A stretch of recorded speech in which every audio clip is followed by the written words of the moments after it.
Innal hamdalillah nahmaduhu wa nasta'inuhu wa nastaghfiruh wa na'udzu billahi min shururi anfusina wa min sayyiati a'malina. May yahdihillahu fala mudilla lahu wa may yudlil fala hadiya lahu. Asyhadu an la ilaha illallah wahdahu la syarika lahu wa asyhadu anna Muhammadan 'abduhu wa rasuluhu la nabiyya ba'dahu. Allahumma shalli wa sallim wa barik ala sayyidina Muhammadin wa ala alihi wa sahbihi ajma'in. Allahumma aslih ummata Muhammadin sallallahu alaihi wasallam wa farij an ummati Muhammadin sallallahu alaihi wasallam warham ummata Muhammadin sallallahu alaihi wasallam wa ashraf fadlan hadatul fil alamin bihaqqi Muhammadin sallallahu alaihi wasallam. Fa ya ayyuhal hadirun usikum wa nafsi bi taqwallahi wa ta'atihi la'allakum tuflihun. A'udzu billahi minasyaitonir rajim. Bismillahirrahmanirrahim. Ya ayyuhalladzina amanu taqullaha haqqa tuqatih wa la tamutunna illa wa antum muslimun. Shadaqallahul azim. Hadirin para jamaah kaum muslimin Masjid Hamzah Wadi yang kami cintai dan kami muliakan, alhamdulillah kita pantas patut bersyukur setinggi-tingginya dan sedalam-dalamnya kehadiran Allah Rabbul Izzati pada siang ini. Dengan izinnya lah kita dapat hadir bersimpuh dengan kekuatan iman dan Islam kita, semata-mata mengharapkan ridha Allah Subhanahu wa taala. Moga-moga rangkaian prosesi ibadah kita hari ini diterima oleh Allah Subhanahu wa taala.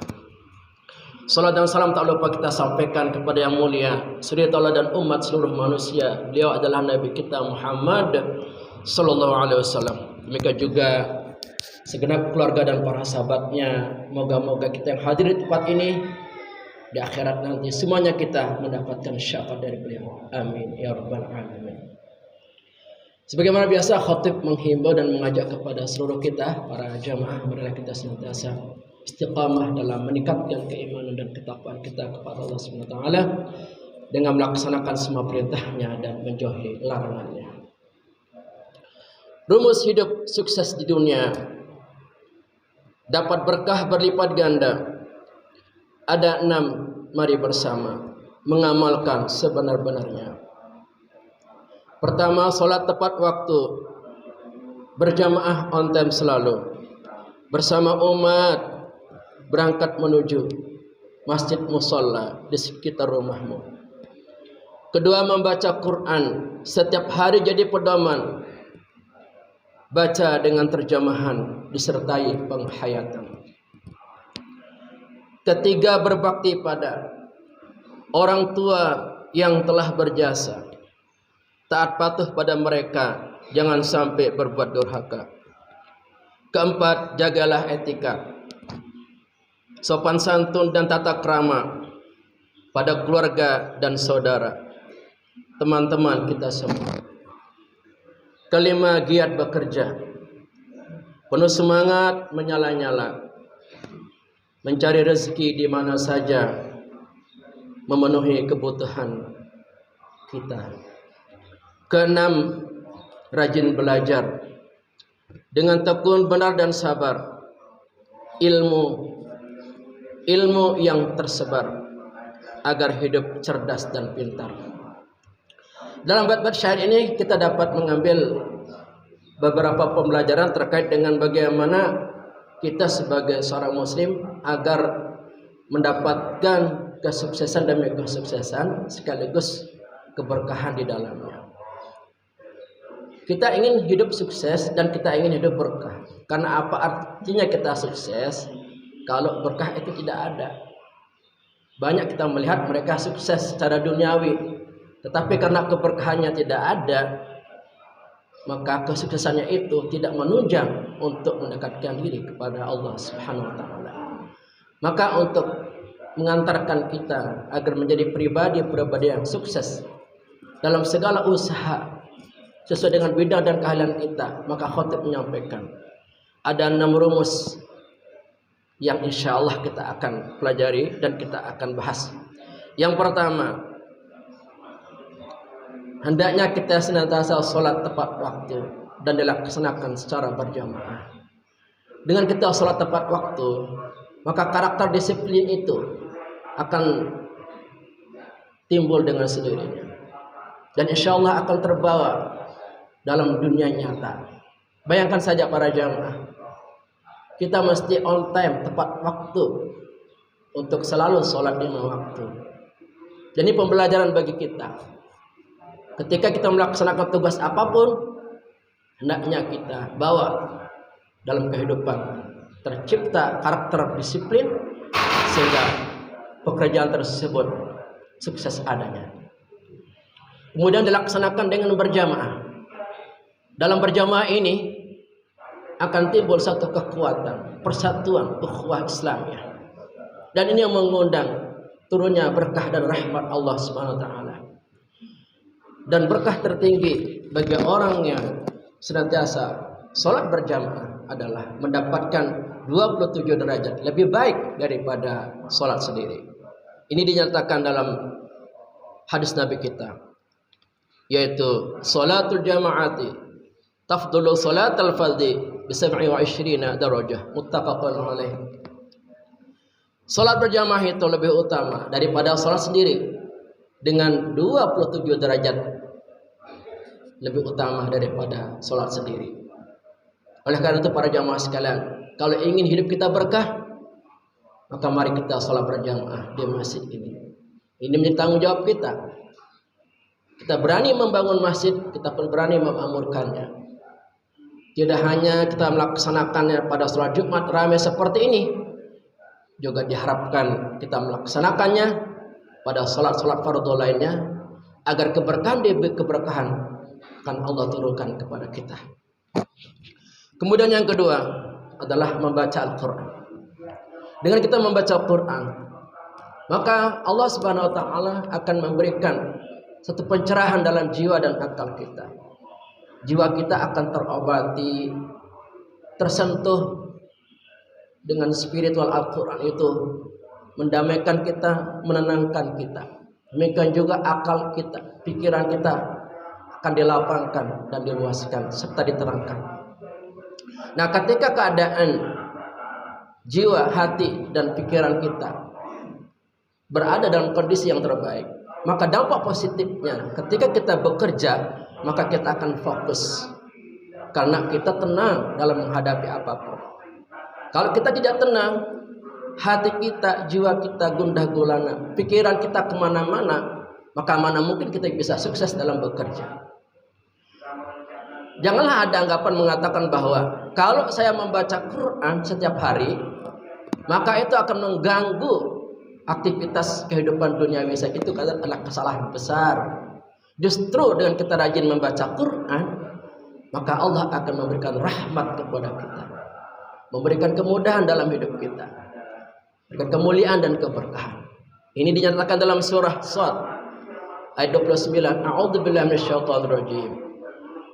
Kitabun anzalnahu ilaik mubarakun yadabbaru ayatihi wa liyatadzakkar ulul albab. Inilah kitab yang kami turunkan kepadamu, menjadi sumber berkah bagi orang yang mau merenungi dan membacanya secara betul-betul dan mengambil pelajaran bagi orang-orang yang berpikir. Mari kita bersama-sama mendorong diri kita, mendorong keluarga dan anak-anak keturunan kita untuk menjadikan Quran sebagai sumber datangnya keberkahan dan kesuksesan dalam hidup kita. Kalau kita berani menaruh Al-Quran di rumah, berarti tanggung jawab kita untuk membacanya. Jangan sampai kita berani mendapatkan Quran, membeli Al-Quran dengan harga yang mahal, tetapi tidak pernah dibuka. Quran itu tidak akan bernilai apa-apa kalau hanya menjadi pajangan. Kalau mau Quran itu menjadi sumber syafaat yang mendatangkan berkah demi berkah dalam hidup kita, mari kita luangkan waktu kita di antara 24 jam itu. Mungkin sekitar 10 menit atau 20 menit, syukur-syukur 1 jam sehari. Insya Allah kalau kita niatkan, maka kita akan mampu dan bisa untuk membaca Al-Quran. Dan orang-orang yang merasakan betapa berkahnya kita membaca Quran, pasti tidak akan mau berhenti untuk membacanya hingga akhir kemudian. Tergantung sikap kita terhadap Quran itu. Apakah kita benar-benar mencintainya? Tidak hanya mengimaninya. Setelah kita mengimani, kita juga mencintai. Lalu kita memaksa diri untuk membuka dan membacanya secara pelan-pelan. Karena energi Quran itu mengandung nilai-nilai berkah. Berkah di dunia, Maka di dalam kuburnya akan terang benderang dengan Al-Quran. Di akhirat nanti Allah pun akan memayungi kita di padang mahsyar dengan Al-Quran. Bahkan akan menjadi teman setia kita sampai kita ke surga nanti. Berikutnya adalah untuk mencapai hidup sukses dan penuh berkah itu adalah dengan berbakti kepada orang tua. Banyak kita melihat di dunia ini orang-orang tidak berbakti kepada kedua orang tuanya. Padahal orang tuanya lah yang begitu besar, memberikan perhatian penuh siang dan malam, memberikan segala-galanya, pengorbanan demi pengorbanan. Saking besarnya jasa seorang ibu atau bapak kita, maka Allah melarang kita mengatakan fala taqul lahuma uff. Sekedar kita mengatakan itu cukup dikatakan anak yang durhaka. Apalagi kita membentaknya, apalagi kita melawannya, sungguh jangankan masuk surga, baunya surga tidak akan kita dapatkan. Beruntunglah bagi kita yang masih ada kedua orang tua, itu adalah tiket tercepat kita masuk surga. Maka mari kita berbakti kepada beliau. Kalau memang sudah tua, kita rawat beliau, kita doakan panjang umur, sehat, dan kita betul-betul mengabdi pada beliau, sehingga berkah Allah akan turun kepada kita. Barang siapa yang betul-betul mengurus orang tuanya, Allah akan mengurusnya. Barang siapa yang menelantarkan orang tuanya, maka Allah akan telantarkan di dunia ini, siapapun dia. Dan puncak keberkahan nanti, anak yang berbakti kepada orang tua akan dipersilahkan masuk ke dalam surga, karena surga itu terletak pada kaki seorang ibu kita. Demikian hadis Nabi. Kemudian terakhir, karena terbatasnya waktu, yaitu menjaga akhlak atau etika. Inilah yang menjadi PR terbesar kita. Akhlak etika ini seluruh dunia menjadi pembahasan global. Karena betapa banyak kita melihat orang-orang tidak bisa menunjukkan akhlaknya. Kita bisa melihat dari ucapannya, tidak bisa mengontrol ucapannya, mengucapkan kata-kata kotor, menyinggung perasaan. Ini banyak kita jumpai. Belum lagi sikap-sikap arogan, sikap-sikap mau menang sendiri, sikap-sikap yang senantiasa menunjukkan kesewenang-wenangan. Ini banyak kita jumpai. Lalu bagaimana kita sukses dan berkah hidup kita kalau kita akhlak kita tidak ada?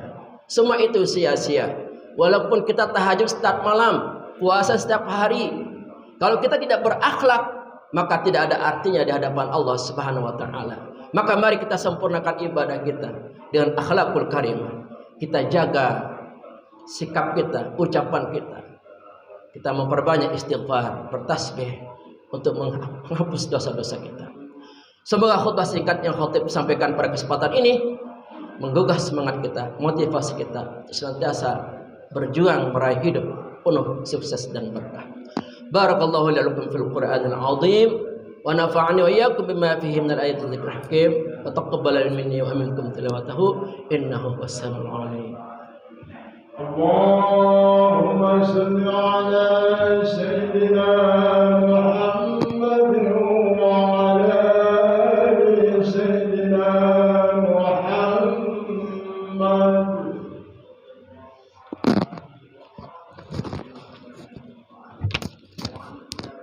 Alhamdulillah ala ihsanih wa syukru lahu ala taufiqih wa amtinani wa asyhadu an la ilaha illallah wahdahu la syarika lah wa asyhadu anna sayyidina Muhammadan abduhu wa rasuluh ad-da'i ila ridwani. Allahumma shalli ala sayyidina Muhammadin wa ala alihi wa ashabihi wa sallim tasliman katsiran. Amma ba'du.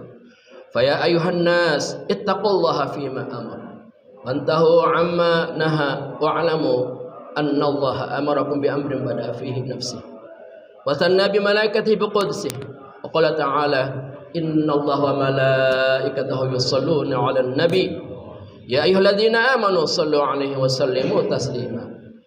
Allahumma salli 'ala sayyidina Muhammadin sallallahu alaihi wasallam wa 'ala ali sayyidina Muhammadin wa 'ala anbiya'ika wa rusulika wa malaikatil muqarrabun. Waradallahumma 'anil khulafa'ir rasyidin Abi Bakr wa Umar wa Uthman wa Ali wa an baqiyatus sahabati wat tabi'in lahum bi ihsanin ila yaumiddin. Warda 'anna ma'hum bi rahmatika ya arhamar rahimin. اللهم اغفر للمؤمنين والمؤمنات والمسلمين والمسلمات الأحياء منهم والأموات. اللهم أعز الإسلام والمسلمين وأذل الشرك والمشركين وانصر عبادك الموحدية وانصر من نصر الدين واخذل من خذل المسلمين ودمر أعداء الدين وأعلي كلماتك إلى يوم الدين. اللهم ادفع عنا البلاء والوباء والزلازل والمحن ما ظهر منها وما بطن عن بلدنا إندونيسيا خاصة وسائر البلدان المسلمين عامة يا رب العالمين. ربنا آتنا في الدنيا حسنة في الآخرة حسنة وقنا عذاب النار. سبحان ربك رب العزة عما يصفون وسلام على المرسلين والحمد لله رب العالمين. عباد الله إن الله يأمر بالعدل والإحسان وإيتاء ذي القربى وينهى عن الفحشاء والمنكر والبغي يعظكم لعلكم تذكرون واذكروا الله العظيم يذكركم واشكروه على نعمه يزدكم ولذكر الله أكبر. أقم الصلاة.